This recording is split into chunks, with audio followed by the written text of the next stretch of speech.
Hi friends, இன்றைக்கி நம்ம பார்க்க போகிறது வந்து குங்குமம். குங்குமம் செய்வது எப்படின்னு நம்ம பார்க்கலாம். ஃபஸ்ட்டு 4 ஸ்பூன் மஞ்சள் போட்டுக்கலாம்.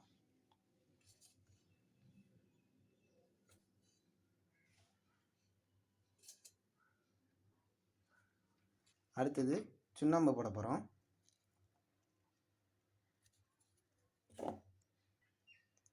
பச்சை கருப்புரம், இது வாசனைக்காக போடுறோம். பாதி எலுமிச்சப்பழம் புழிஞ்சு விட்டுக்கலாம்.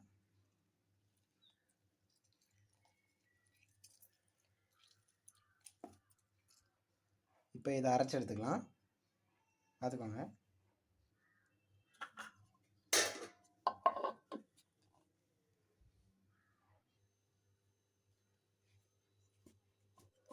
குங்குமம் ரெடி.